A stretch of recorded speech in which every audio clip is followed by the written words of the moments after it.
Buenas, esta videoconferencia es para intentar explicar un periodo de la historia de España que es muy cortito, como se puede ver aquí. Es el llamado bienio progresista que tiene lugar durante el reinado de Isabel II. Aquí está su retrato más favorecedor, que es una reina de España del siglo XIX, entonces dura 2 años. Es un periodo muy cortito, pero al mismo tiempo muy interesante, y como en algunos exámenes es preguntado, pues voy a explicarlo un poco con más profundidad. Aún así, tampoco el vídeo va a ser muy largo, porque el periodo pues dura 2 años. Antes de empezar, explicar más o menos las etapas del reinado de Isabel II. En todos los libros de historia aparecen tres etapas que están muy marcadas. La primera que está aquí, que ya hice un vídeo sobre ella pues hace unos días, el periodo que se conoce como moderado, que dura más o menos 10-11 años. Luego llega el bienio progresista, donde gobierna, está en el poder el grupo liberal progresista, que es el partido un poco opuesto o complementario al moderado, que dura 2 años. Y luego llega el periodo de la Unión Liberal, donde es una especie de síntesis o de evolución, bueno, entre del progresismo y del moderantismo, que lidera el general O'Donnell y que acaba al final con la caída de Isabel II y su exilio. Pues bueno, vamos al periodo este intermedio, que es el que nos interesa para esta videoconferencia. ¿Cómo se llega a 1854? Pues se llega, pues como suele ser pasar en la historia de España, pues por un pronunciamiento. Hay una rebelión popular importante que tiene como dos ejes. Uno, un levantamiento militar, un pronunciamiento clásico, que se llama el pronunciamiento de Vicálvaro. Hacen el manifiesto del Manzanares, que lidera un general llamado Leopoldo O'Donnell, que había participado en las guerras carlistas, y luego al mismo tiempo en muchas ciudades también se crean juntas revolucionarias que sacan de su exilio interior al general Espartero, que era el gran héroe del liberal progresismo, que había sido regente entre los años 40 y 43, y vivía en Logroño más o menos exiliado y tranquilo, y vuelve a participar en política. Esta revolución, estas revoluciones, este pronunciamiento tiene lugar contra el rechazo a las políticas de tipo centralista de los gobiernos moderados y contra algunas políticas que habían llegado a cabo. En cualquier caso, los rebeldes, que tendrán éxito y luego pasarán al gobierno, redactan el manifiesto del Manzanares y piden pues varias cosas. Entre ellas, si nos tenemos que resaltar las más importantes, pues una reforma de la ley electoral. Querían votar como decía la Constitución del 37 o como se había hecho durante la Constitución del 37. Querían la reducción de impuestos en los famosos consumos y luego la restauración de la milicia, que se veía la milicia nacional como la defensora pues, del sistema. Y todos los dos pronunciamientos, tanto por el lado de Espartero como por el lado de O'Donnell, parece una especie de ilusión monárquica, que consideraban que la reina Isabel todavía era capaz pues, de liderar pues, un gobierno de unidad nacional bajo el gobierno del liberal progresismo. Bueno, antes de pasar con el tema de Isabel, aquí está el famoso manifiesto del Manzanares, que aparece en muchísimos exámenes. Este manifiesto fue redactado por un entonces muy jovencito, este cuadro ya es de mayor, Antonio Cánovas del Castillo, que luego durante el periodo de la Restauración tendrá un papel importantísimo. De momento, Antonio Cánovas del Castillo es un político muy joven. De hecho, este periodo del bienio se considera que es una escuela de políticos, porque muchos de los políticos de la Restauración de final de siglo se formarán durante esta etapa. Pues bueno, este manifiesto que redacta Antonio Cánovas del Castillo y firma el general Leopoldo O'Donnell, como se puede ver aquí, pues piden, enmarcada así en negrita, pues lo que piden. Si apareciera en un comentario de fuente histórica, pues lo podríamos hablar. Pide la conservación del trono, es decir, que Isabel II continúe. Quieren que la camarilla, el entorno de Isabel II en este caso, pues deje de actuar, deje de manipularla, deje de meterse en política.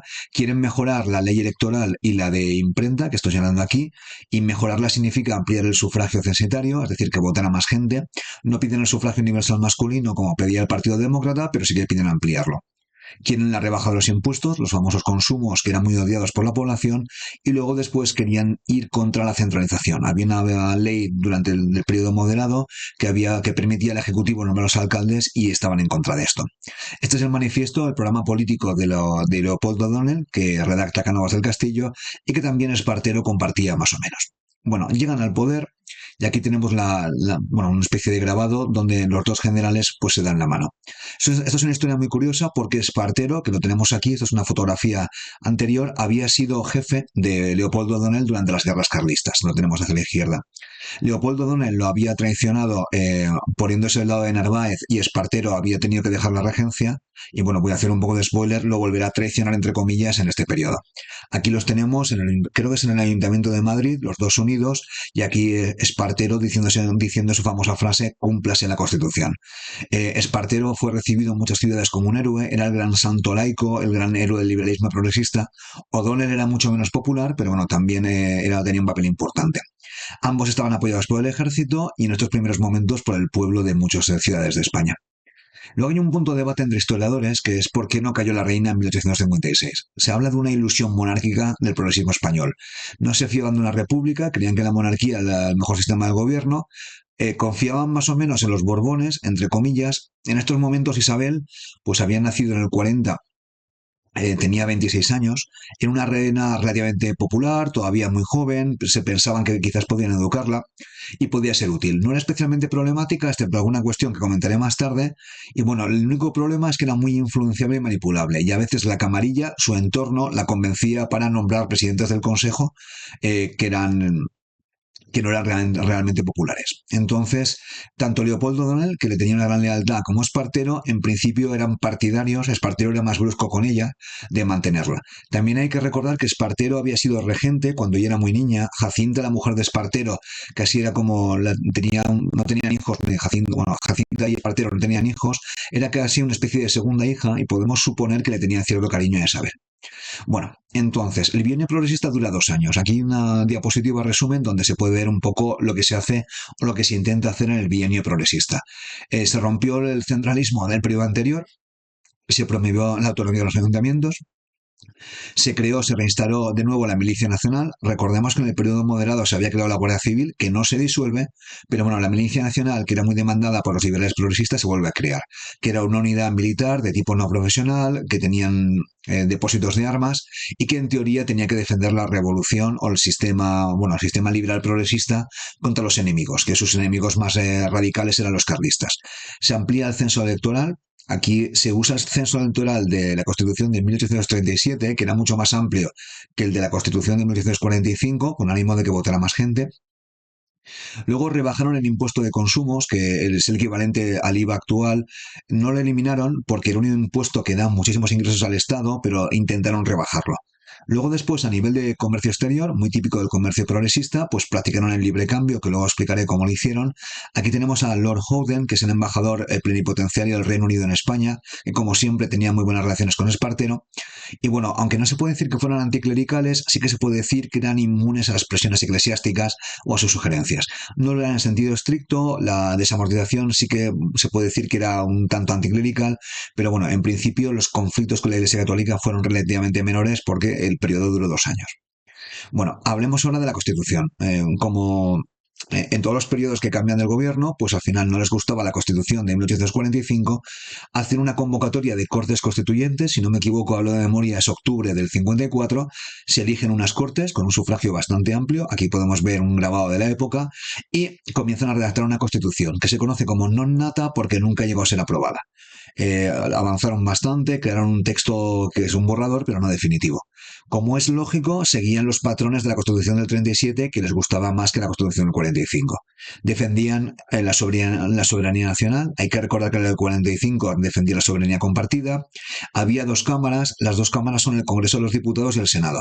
En el Senado del 45, muchos senadores eran nombrados por la reina y con lo cual podían vetar muchas leyes. Aquí el Senado es de elección directa, con lo cual era una constitución mucho más democrática, aunque nunca llegó a ser aprobada, que la Constitución del 45.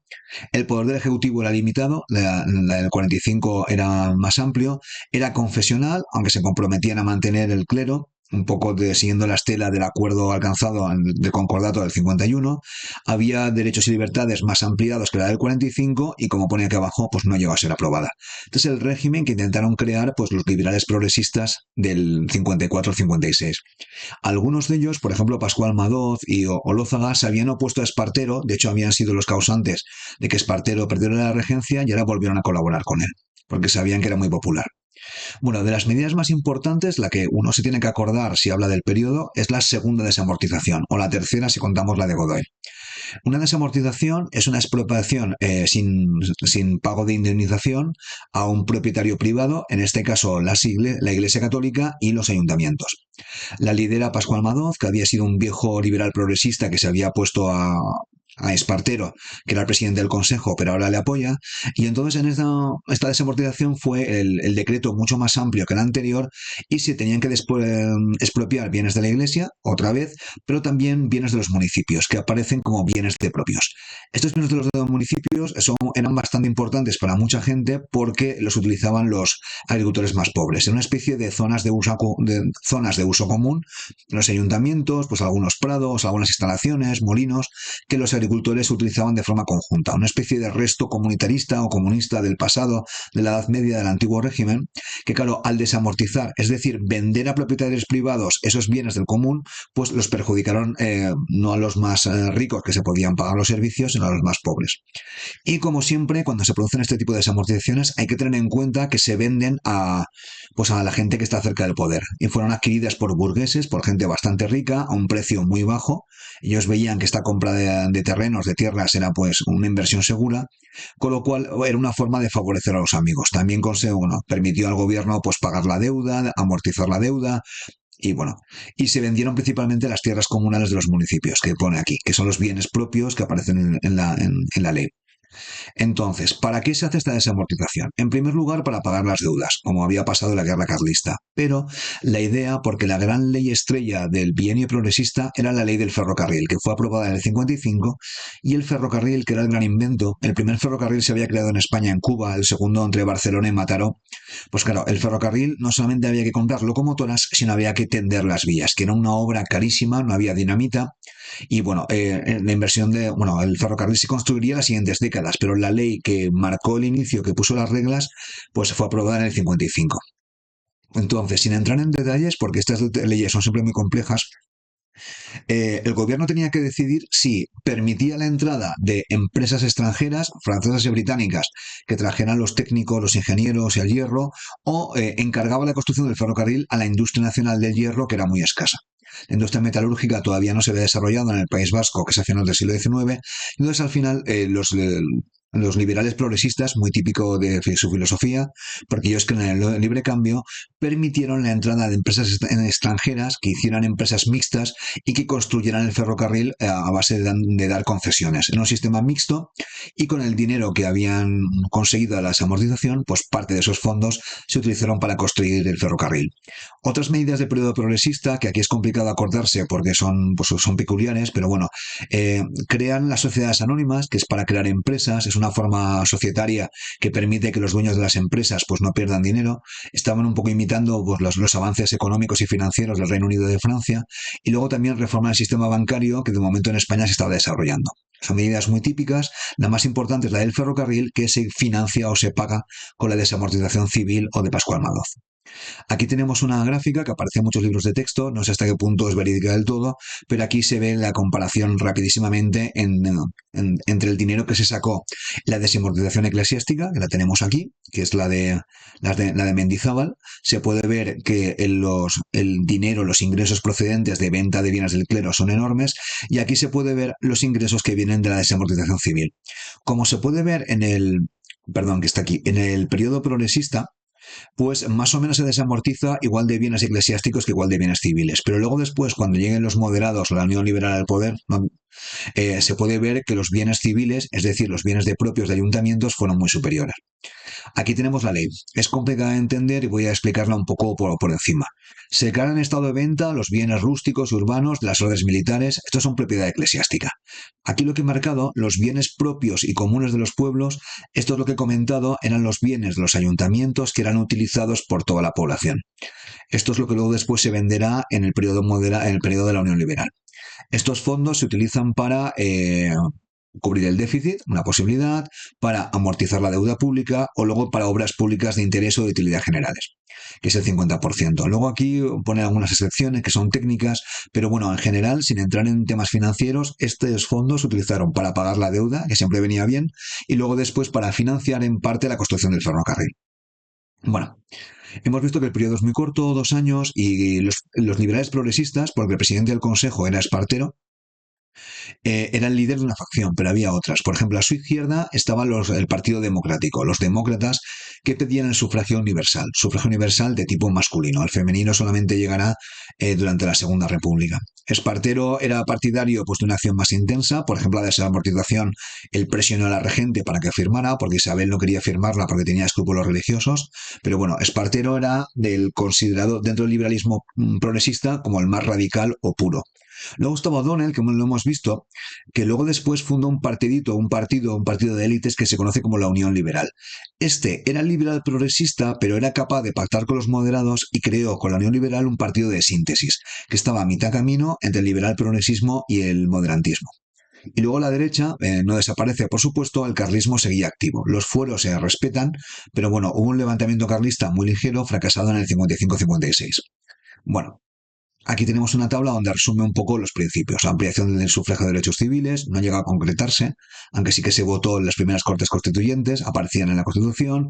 Libertad comercial y de empresa, esto se traduce en la ley del ferrocarril, la figura de la sociedad anónima, y luego apostaban por desarrollar el país al modo británico, con lo cual desamortizan ayuntamientos y usan los fondos para llevar al país pues, crear a un lugar moderno, que España pues, se modernizara como el resto de países europeos.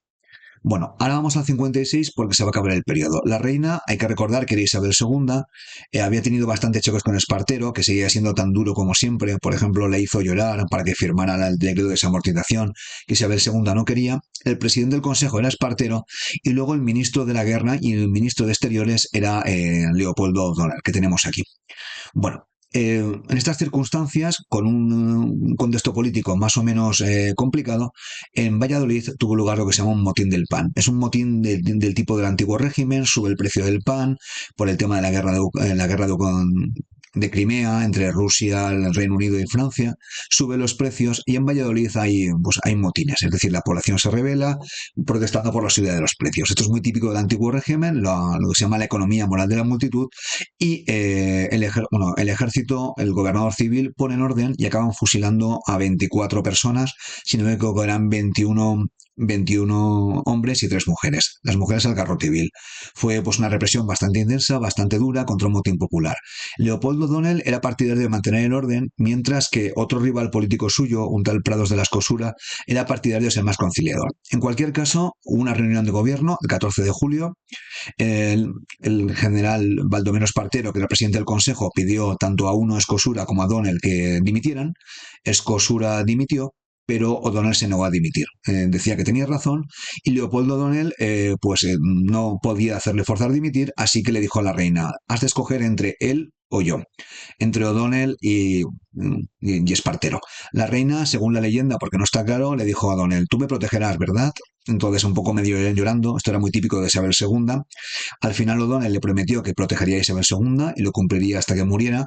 Y bueno, al final Espartero no fue algo muy traumático, dimitió por motivos de salud, tenía 60 y tantos años y era bastante mayor. Y bueno, Leopoldo O'Donnell poco después fue nombrado presidente del Consejo. Con el nombramiento de Leopoldo O'Donnell se puede considerar acabado el bienio absolutista. ¿Es un golpe de Estado? Pues realmente no. Y si lo fue extraordinariamente sutil y fue apoyado por los embajadores británico y francés que querían estabilidad. Bueno, espero que habéis llegado hasta aquí, muchas gracias y hasta aquí hemos llegado.